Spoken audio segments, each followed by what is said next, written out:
Tuning in to the online broadcast network, AFTERBUZZ TV. Over 20 million weekly downloads in over 150 countries, and your #1 source for after-show entertainment.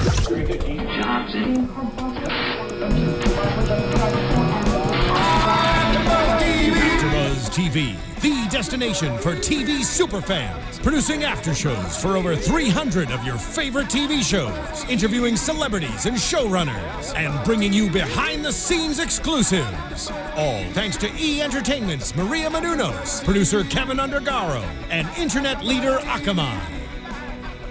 Now, let the buzz begin! Hey, I just met you. This is crazy. Hello, everybody. We are here. I say we, I mean me. I am here doing another episode of our Madam Secretary AfterBuzz After Show. We are doing episode 6, The Call, hence the music. Call Me Maybe.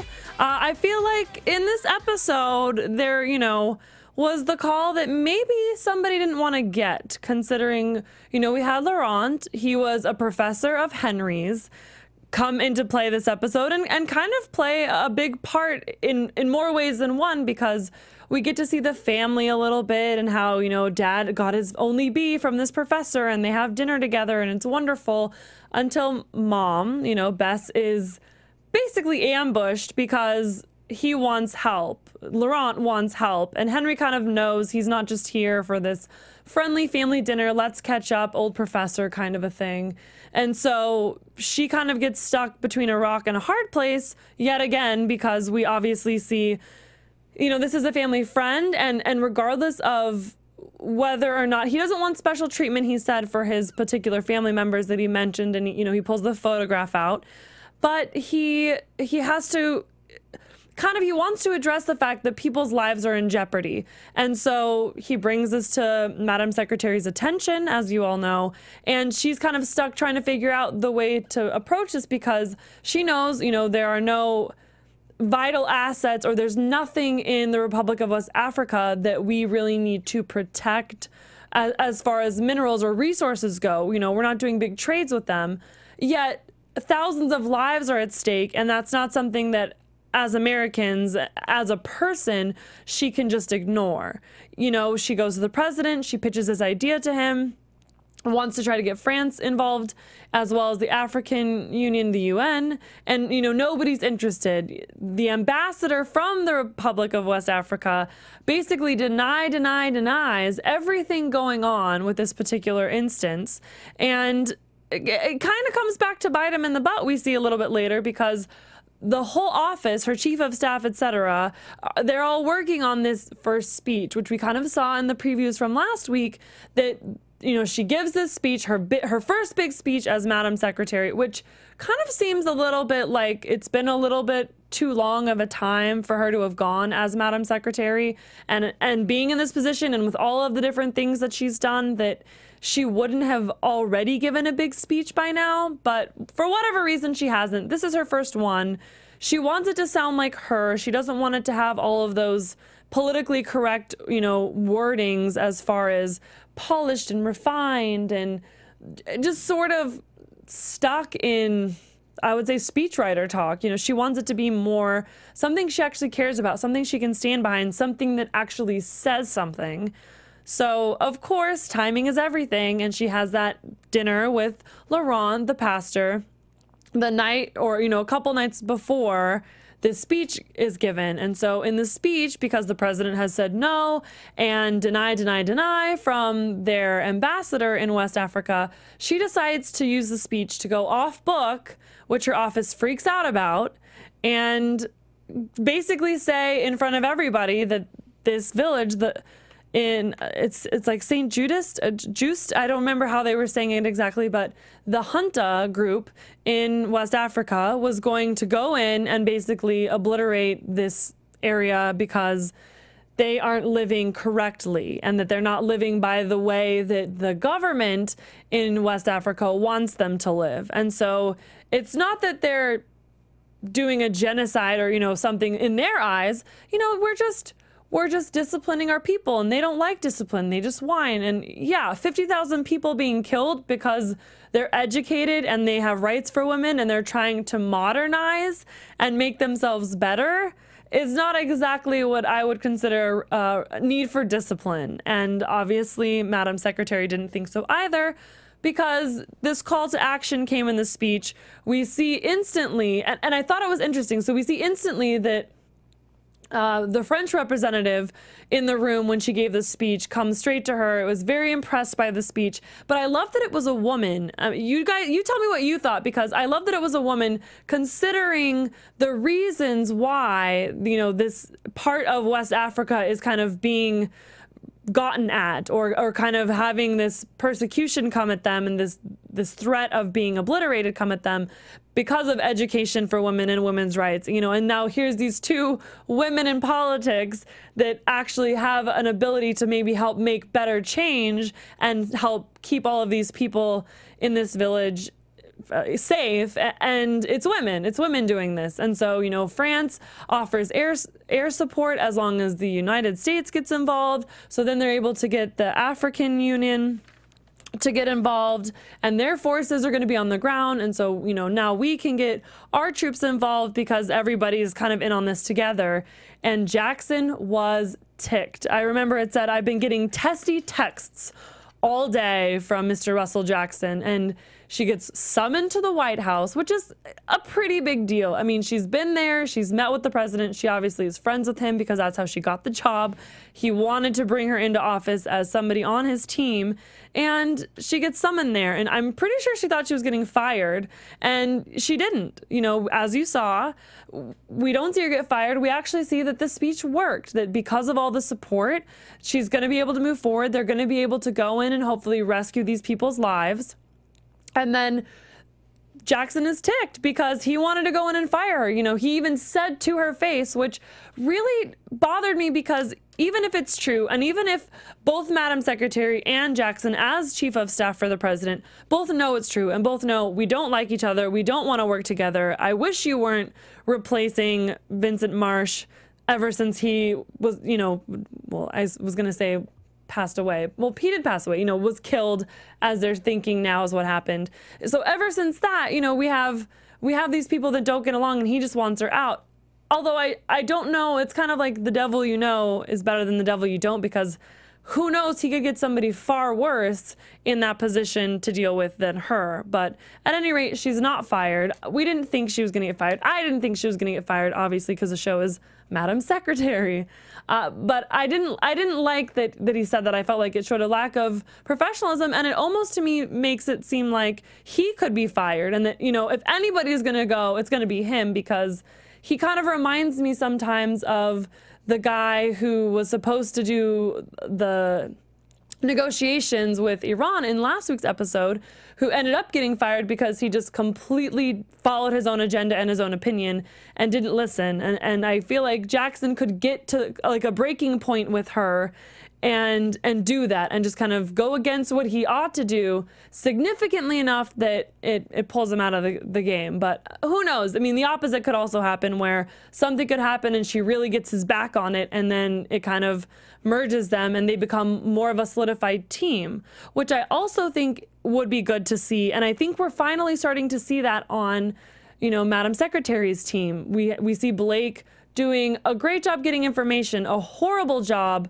keeping it confidential that he's getting information on Nadine, kind of getting the background, finding out what's going on with her. He feels awful, kind of like he's betraying her and going against, you know, it's not his boss, but, you know, sort of a superior, since she is the chief of staff and he's just the assistant, and he's not able to keep her in the loop when she's supposed to be kept in the loop, and she's asking him why she's not kept in the loop.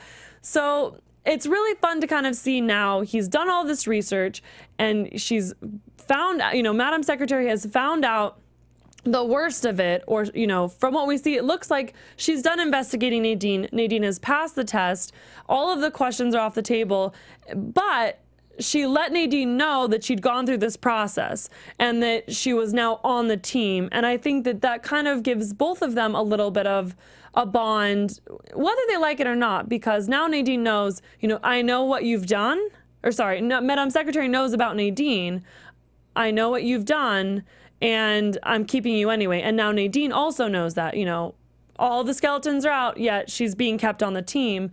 And I also love that Madam Secretary said, now I'm going into Vincent Marsh. And so you're going to have to kind of be okay with that, the fact that this was the man that you had an affair with, the man that you loved. And, you know, we obviously know that there was an agenda there that wasn't being followed very well, and that he was kind of ready to basically cut the peace talks in Iran. And that's an awful thing. And so what was his motivation behind trying to not get us to go to peace with Iran? Instead, he wanted to take military action. And so who knows what else is in there. And that will be, I think, an exciting thing for us to move forward. You tell me, do you think that Madam Secretary should have gone into Nadine more, that she should have questioned her about getting the job offer from Konstantin Stahl, or that she actually handled it right? Do you think that she should have... Do you think that she should keep investigating, or do you think that, you know, she's done her job, it's all in the past, and now they can just be a team? You tell me. I can be found on Twitter at COUHEN. So I'd love to kind of hear what you have to say about that, as well as the kind of office romancy thing we see. You know, we still see the speechwriter and Daisy kind of having their little thing, and she doesn't, you know, he's whining about writing the speech, and she says to him, you know, basically, man up. Because first he says, tell me something, you know, as a friend. You know, what do you think? This isn't fair, blah, blah, blah. And she just kind of says, you know, do your job. And then he says, well, tell me it's more than a friend, which is sort of the first official admission I feel like we've seen, which is fun to kind of see. And they're not as skittish about it, which is also kind of fun to see, that they're kind of settling into this work relationship versus the personal relationship, and whatever is going on behind closed doors, they're finding a way to cope with it and balance it at work. But she tells him to man up and just do his job.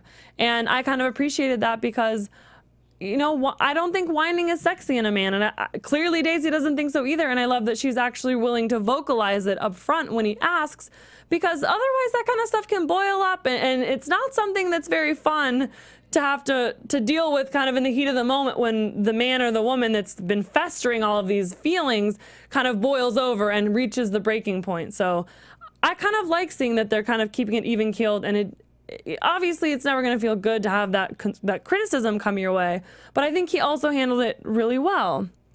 I also want to talk about very briefly the fact that next week's episode, it's not really a prediction, you know, but we saw the teaser, and we see that there's the earthquake, and Madam Secretary's daughter goes missing.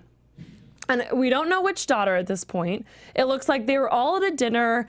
For some reason, one of the daughters wasn't there. I'm going to predict that it's the younger daughter that's missing, because it sounds like she was with them, but at the event that they're at, but, you know, maybe went to the bathroom or something and is no longer with them. Whereas the older daughter, you know, maybe was at work doing her hosting job or at home, and that they've been able to be in some sort of contact. And so even though they're not physically with her, they actually know what's going on and kind of her status and her safety level. And they probably, of course, have people going to get her, whereas I'm predicting that it's the younger daughter, that they don't know where she is, they don't have a way to contact her, and so they're freaking out, you know. And it even said the daughter, you know, Madam Secretary's daughter missing becomes a matter of national security or a national crisis that she has to deal with. I can't wait to see what happens with the son. I can't wait to see him at this political event, knowing he's this anarchist. And the commentary and the impression that this political event leaves on him, and kind of the perspective that he gives us, I think is going to be really exciting, and something kind of refreshing and new for TV. But, you know, even more so with this show, because he's one of my favorite kind of characters to watch, just because he's so much younger, but he's keeping himself informed, and he brings this whole other dynamic, you know, as the anarchist in the show. And I don't know, so I like watching him. I liked watching last week with his dad, and I like that they're developing his character more and more, so we get to see more and more of it.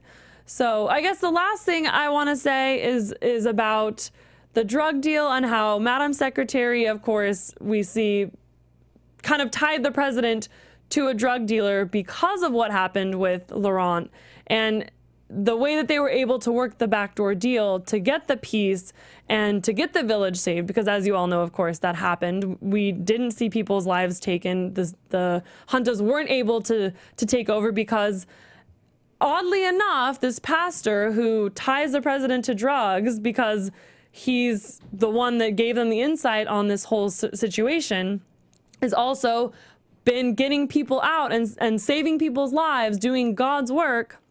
And I do that because it's a pretty controversial thing to think about whether or not having people drug smuggle across several country lines is God's work or not. I mean, that is going to be a conversation I think a lot of people are going to be talking about.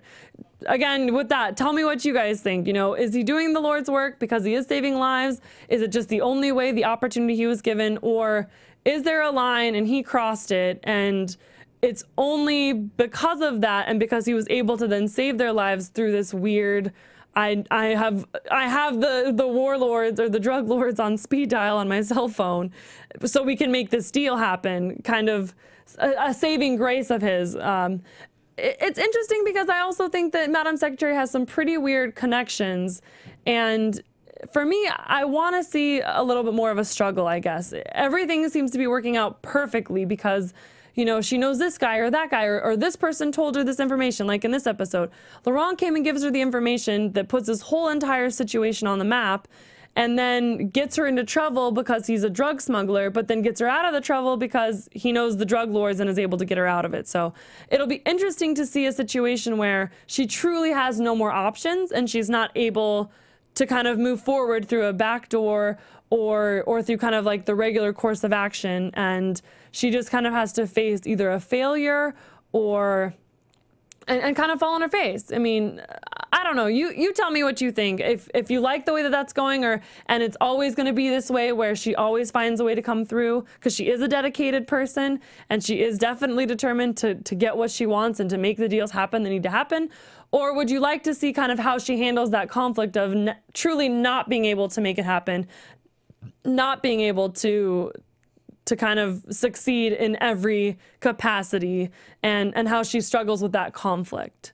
So like I said before, you can find me on Twitter and you can find me on Instagram at COUHEN. Thank you so much for watching. The other co-hosts will be back next week. Thank you so much. We will see you then. Have a great night. From executive producers Maria Menounos, Kevin Undergaro, Phil Svitek, and the entire AfterBuzz TV staff, we would like to thank you for listening to the AfterBuzz TV network. To watch or listen to other after shows and post comments or questions, be sure to visit AfterBuzzTV.com. I'm Sir Richard Wentworth, and this has been a presentation of AfterBuzz TV. See you later. The views expressed herein are those of the hosts only and do not necessarily reflect the views of AfterBuzz TV or its owners or principals.